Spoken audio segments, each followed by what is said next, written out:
He fought in 3 wars on 3 continents before he turned 30. In World War II, he was shot 5 times, yet single-handedly killed 6 Germans and captured 2 more. But the US Army didn't call him a hero. They called him a spy and tried to erase him. Edward Allen Carter Jr. was born in Los Angeles on May 26, 1916, but his childhood was anything ordinary. His father was an African-American missionary, his mother an Anglo-Indian woman from Calcutta. The family moved to India when Edward was 9, settling near a military base where the young boy became entranced by soldiers and warfare. He envisioned himself as a great warrior, a vision that would prove both prophetic and tragic. When Edward was still young, his mother ran off with the church treasurer, taking the church's money with her. His father was forced to relocate, eventually settling in Shanghai, China. It was there that 15-year-old Edward Carter ran away from home in 1932. Japan had just invaded Shanghai, and Carter wanted to fight. He lied about his age and enlisted in the Chinese National Revolutionary Army. For a teenager who'd spent his childhood watching soldiers, this was his chance to become one, and he was good at it. Exceptionally good. Within weeks of joining, Carter was in combat against Japanese forces. Within a month, he'd reached the rank of lieutenant. He was a natural soldier, fearless and skilled, but his military career came to an abrupt halt when his commanding officers discovered the truth. Their promising young lieutenant was only 15 years old. Carter was discharged and sent back to his father. But the boy who'd tasted combat couldn't settle into civilian life. He enrolled in a Shanghai military school, studying tactics and weaponry with the intensity of someone who knew his destiny. He became fluent in 4 languages: English from his American father, Hindi from his mother, Mandarin from his years in China, and German because he understood that the next great war was coming, and he wanted to be ready. By the time Carter was 18, fascism was spreading across Europe. In Spain, General Francisco Franco's nationalist forces, backed by Hitler and Mussolini, were fighting to overthrow the Spanish Republic. Carter saw this as his fight. He made his way to Europe and joined the Abraham Lincoln Brigade, an American volunteer unit supporting the Spanish Republicans. It was a brutal conflict, a preview of the mechanized horror that would define World War II. Carter fought as a corporal, was wounded, was captured, escaped, and rejoined his unit. He proved what he'd already known. He was born to be a soldier. When Franco's forces won in 1939, Carter returned to the United States. In Los Angeles, he met Mildred Hoover, a beautiful young widow who would eventually become the first black violinist to perform with the Los Angeles Philharmonic Orchestra. They married in 1940. Their first son, Edward III, whom they called Buddha, was born in March 1941. Carter was 24 years old. He'd already fought in 2 wars on 2 continents. He'd risen to lieutenant in the Chinese army. He'd survived the Spanish Civil War. He spoke 4 languages fluently. He was one of the most experienced combat soldiers in America. And in September 1941, sensing the war that was coming, Edward Carter enlisted in the United States Army. The Army didn't know what to do with him, or rather, they knew exactly what to do with him, and it had nothing to do with his extraordinary qualifications. Edward Carter was assigned to the 3535th Quartermaster Truck Company at Fort Benning, Georgia, a supply unit, a non-combat unit. Because in 1941, the American military was segregated, and black soldiers, regardless of their experience or ability, were not trusted with combat roles. Carter's superiors recognized his skills. Within a year, he'd made staff sergeant, but he wasn't training infantry tactics or leading men in preparation for combat. He was in charge of supplies and transportation. The Army had taken one of America's most experienced combat veterans and given him a mop and a bucket. Carter's letters to Mildred reveal his frustration and heartbreak. He wrote to her from Fort Benning in February 1942, his words tender, calling her Darling Mill, Sweetheart, Sweets, Honeybird. He sketched the impression of a kiss at the top of the letter. He signed off, Yours body and soul, yours forever, yours beyond the end. But beneath the romance was bitter disappointment. In another letter he wrote with barely contained rage, A mop, bucket, and a broom are not worth giving one's life for. He'd volunteered to fight for his country. His country had decided he was only qualified to clean, and there was something else happening that Carter didn't know about.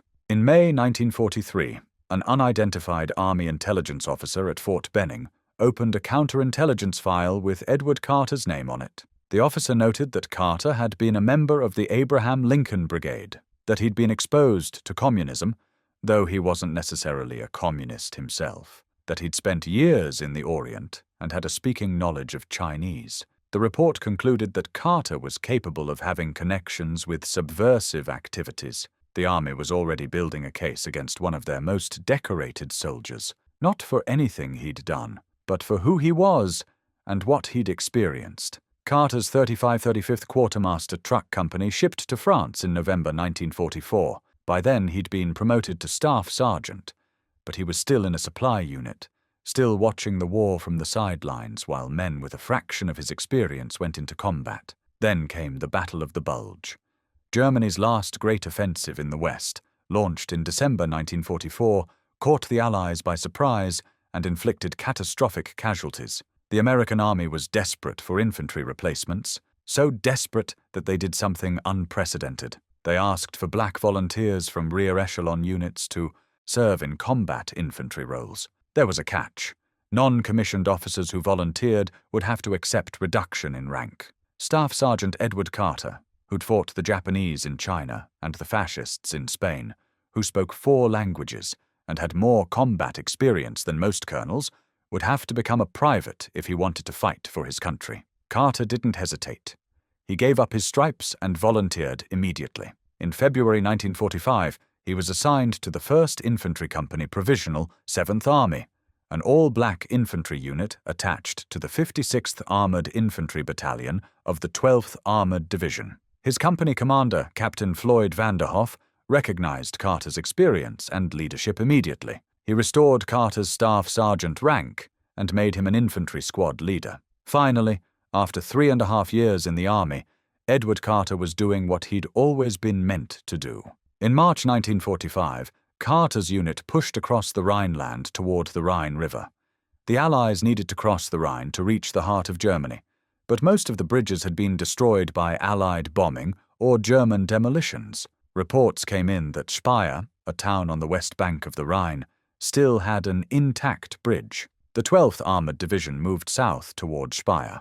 On the morning of March 23rd, just north of the town, they encountered heavy German resistance. Carter's squad was riding on top of a Sherman tank when the bazooka round hit. The explosion disabled the tank and sent the men scrambling for cover. They took position behind a road bank, but they were pinned down by machine gun fire coming from a large warehouse about 150 yards away. The Germans had excellent fields of fire. Any American who tried to advance across that open ground would be cut down in seconds. But the Americans needed to know what they were facing. How many Germans were in that warehouse? What weapons did they have? Were there other enemy positions nearby? Someone needed to get close enough to find out. Staff Sergeant Carter volunteered to lead a 3-man patrol. At approximately 8:30 in the morning, Carter and 3 other soldiers left the cover of the road bank and started across the open field. The German machine guns opened up immediately. One of Carter's men was killed instantly, cut down before he'd made it 10 yards. Carter ordered the other 2 men to fall back to the road bank while he continued alone. One of those men was killed as he retreated. The other made it back, seriously wounded. Carter was alone in the middle of an open field with German machine guns trained on him. He kept moving forward. The Germans couldn't believe what they were seeing. One American soldier advancing alone across open ground directly into their fire. They poured everything they had and at him. A burst from a machine gun hit Carter 3 times in the left arm. He stumbled but kept moving. Another round hit him in the left leg, knocking him off his feet. He got back up and kept crawling forward. He pulled out wound tablets and reached for his canteen. A German bullet hit the canteen, knocking it from his hand. The round went through his left hand. Carter now had 5 bullet wounds. His left arm was barely functional. His leg was bleeding heavily. His hand was torn open, and he was still 120 yards from the warehouse. But he kept crawling, inch by inch, foot by foot, dragging himself across that field while machine gun fire kicked up dirt around him. The Germans must have thought they were fighting a ghost. No human being should have been able to survive that volume of fire. But Carter reached a small depression in the ground about 30 yards from the warehouse. He took cover behind a riverbank and assessed his situation. He was badly wounded, bleeding heavily, and alone. The rest of his squad was 150 yards behind him. The Germans were dug in 30 yards ahead of him. He'd accomplished his mission. He'd gotten close enough to observe the enemy positions. Now he just had to survive long enough to report back. Carter lay behind that riverbank for 2 hours. He could hear the Germans talking inside the warehouse. He counted their voices, tried to determine how many there were and what weapons they had. His wounds bled steadily. He pressed cloth against them to slow the bleeding, but he was weakening. The Germans knew someone was out there.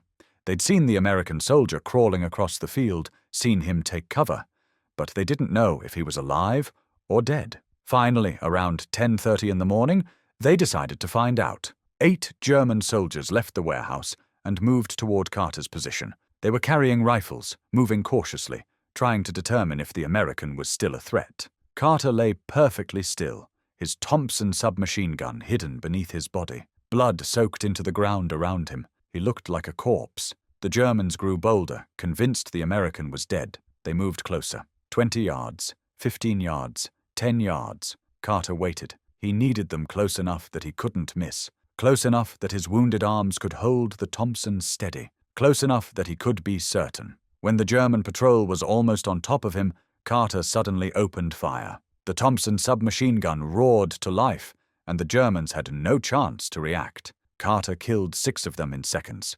The other 2 threw down their weapons and surrendered immediately, their hands raised high, terrified of the bleeding American soldier who refused to die. Carter got to his feet, or tried to. His wounded leg barely held him, but he had his Thompson trained on the 2 prisoners, and he had valuable intelligence to report. He ordered the 2 Germans to walk ahead of him, using them as human shields as he made his way back across that open field toward American lines. The men who watched Carter emerge from that field couldn't believe what they were seeing. He was covered in blood, his uniform torn and soaked through. His left arm hung useless at his side. He was limping badly on his wounded leg, but he had 2 German prisoners walking ahead of him, and his Thompson was steady in his right hand. When Carter reached the American position, other soldiers rushed forward to help him. He refused evacuation. First, he needed to debrief. He'd spent 2 hours observing the German positions, and that information was time-sensitive. Carter gave a full report on everything he'd seen and heard. The number of Germans in the warehouse, their weapons, their defensive positions. Then he turned over his prisoners, who provided additional intelligence about German troop dispositions in Speyer. Only after his debriefing was complete did Carter allow medics to treat his wounds. They counted 9 bullet wounds in total, 3 in his left arm, 1 in his left leg, 1 through his left hand, and 4 other wounds from bullet fragments and shrapnel. Any one of those wounds should have stopped him. Together, they should have killed him. But Carter had completed his mission, killed 6 enemy soldiers, captured 2 more, and brought back intelligence that allowed the American advance to continue. The information Carter provided was crucial to the capture of Speyer. His actions had been extraordinary by any measure. Carter was evacuated to a field hospital in Luxembourg. The medics who treated him were amazed he'd survived. The soldiers who'd witnessed his actions were in awe. His company commander, Captain Vanderhoff, immediately recommended him for the Medal of Honor. Carter's superiors agreed that his actions warranted America's highest military decoration. But there was a problem. Edward Carter was black, and in 1945, the Army's leadership didn't believe a black soldier could receive the Medal of Honor. Carter's commanders discussed it among themselves. They knew what he'd done. They knew he deserved the medal, but they also knew the reality of institutional racism. A Medal of Honor recommendation for a black soldier would be rejected at higher levels, so they made a decision. They would recommend Carter for the Distinguished Service Cross, the nation's second highest award for valor. At least that way, they thought, he'd receive some recognition. On October 4, 1945, Staff Sergeant Edward Carter was awarded the Distinguished Service Cross. The citation described his actions near Speyer, the wounds he'd sustained, the enemy soldiers he'd killed and captured. It was a prestigious award, but it wasn't what he deserved. Carter recovered from his wounds and was promoted to Sergeant First Class. When the war ended in Europe, he wrote to Mildred. His letter was matter-of-fact about his injuries. "I guess the war debt has written you concerning my getting shot up a little. I have 9 bullet holes in all." He was eager to return home to Los Angeles, to see his wife and his sons. But Edward Carter wasn't done with the army. Being a soldier was his identity. It was what he'd always been meant to be. In 1946, Carter re-enlisted. He was stationed at Fort Lee in Virginia, then Fort Lewis in Washington. The Army recognized his value now.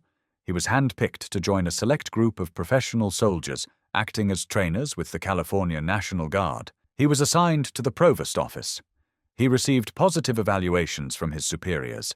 He excelled at every assignment. For a brief period, it seemed like Carter had finally found his place in the peacetime army. But the counterintelligence file opened in 1943 had never been closed. The surveillance had never stopped. And in the late 1940s, America was gripped by a new fear. The Cold War had begun, and suddenly anyone with past connections to socialism or communism was viewed with suspicion. Senator Joseph McCarthy was building his career by accusing Americans of being communist sympathizers. The country was paranoid, and the army was looking for potential security risks. Edward Carter's file flagged several concerns.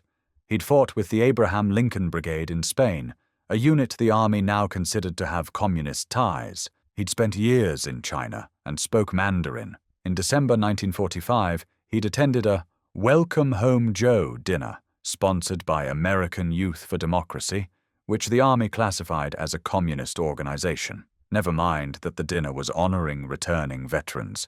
Never mind that Carter had no actual ties to the Communist Party. The associations were enough. In 1949, Sergeant First Class Edward Carter applied to re-enlist. He was 33 years old, a decorated combat veteran with 8 years of military service. He'd fought in 3 wars on 3 continents. He held the Distinguished Service Cross. He'd received excellent performance reviews. The Army denied his re-enlistment application. The official reason was vague: alleged communist contacts and allegiances. On September 30th, 1949, Edward Carter was forced out of the Army with an honorable discharge. The military career he'd dreamed of since childhood, the identity he'd built over 17 years of combat service, was over, and no one would tell him why. Carter appealed the decision. He went through legal channels, contacted his congressman, wrote to the Department of the Army, even appealed directly to President Truman. He sought help from the NACP and the American Civil Liberties Union. Every appeal was denied. The rumors about his alleged communist ties followed him into civilian life. He lost 2 jobs because employers heard he might be a communist. In 1950s America, that accusation was enough to destroy a man's career. Carter eventually found work in the tire industry, but it was a far cry from the life he'd imagined. He wrote during this period about his disillusionment. "During World War II, I believed that I was fighting a holy war. I believed and fought in defense of the democracy I now find myself denied." Carter tried to be a good husband and father. He and Mildred had their 2 sons, Edward III and William, plus 2 stepchildren. But the wounds from Speyer never fully healed. He still had shrapnel embedded in his neck. It caused him pain, made it difficult to breathe sometimes. In 1962, doctors discovered lung cancer. They attributed it to the shrapnel, to the damage done 17 years earlier on a German battlefield. On January 30th, 1963, Edward Allen Carter Jr. died at UCLA Medical Center in Los Angeles. He was 46 years old. He was buried at the Los Angeles National Cemetery, the Veterans Hospital grounds in West Los Angeles, a soldier's burial, but without the recognition he deserved. His obituary noted his Distinguished Service Cross, but the full story of what he'd done at Speyer, what he'd endured, remained largely unknown. For 34 years, Edward Carter's story was forgotten. His family knew he was a hero, but the country had moved on. Then, in 1992, something changed. Secretary of the Army John Shannon commissioned an independent study to investigate a troubling question. Why had no African-American soldiers received the Medal of Honor during World War II? Over 1 million Black Americans served in that conflict.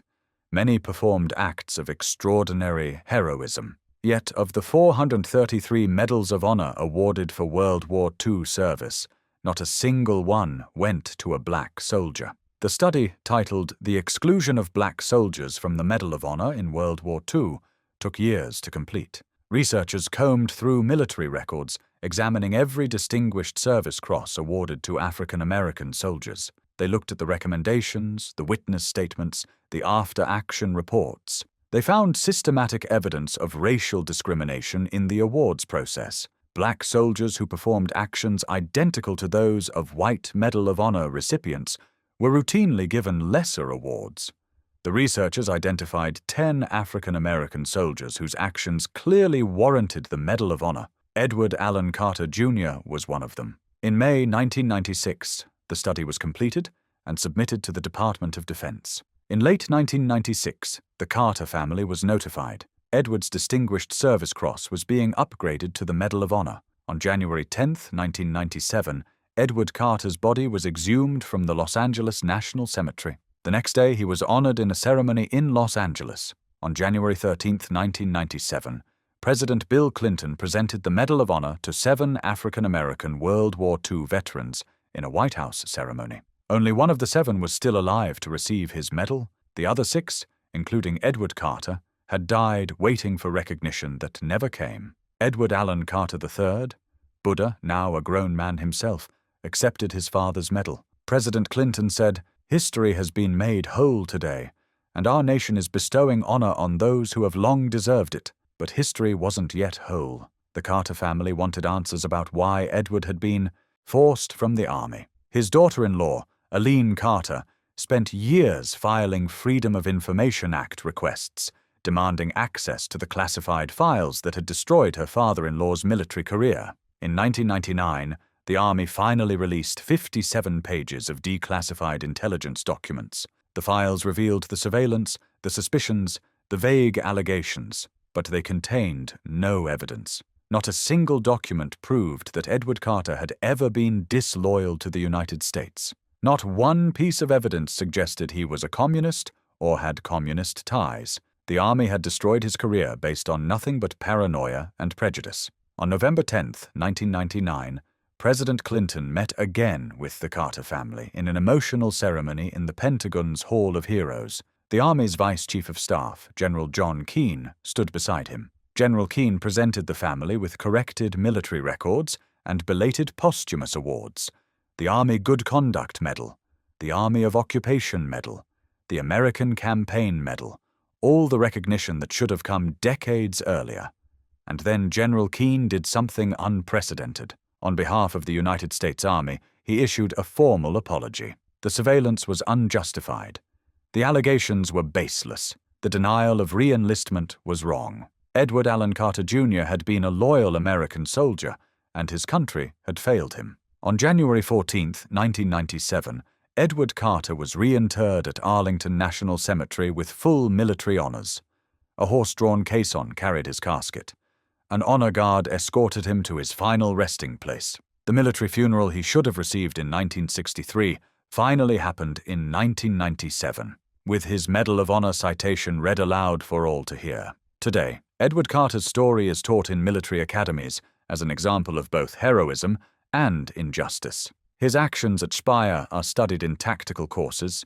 His treatment by the Army is examined in ethics classes. The Navy named a container ship after him, the MV Staff Sergeant Edward A. Carter, Jr. His Medal of Honor is displayed at the National World War II Museum in New Orleans, part of an exhibit on the 7 black soldiers who were finally recognized in 1997. But the numbers tell a more sobering story. Over 1 million African Americans served in World War II. Tens of thousands saw combat. Thousands performed acts of extraordinary valor. And in real time, as the war was being fought, not a single one received the Medal of Honor.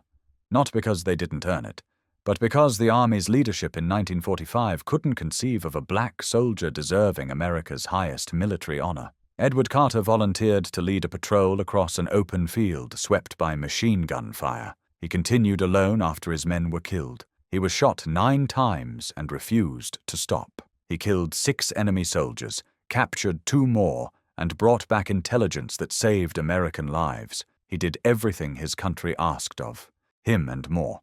And for 52 years, his country told him it wasn't enough. The Medal of Honor citation that President Clinton presented in 1997 reads, for conspicuous gallantry and intrepidity at the risk of his life above and beyond the call of duty. But those words don't capture what Edward Carter actually did.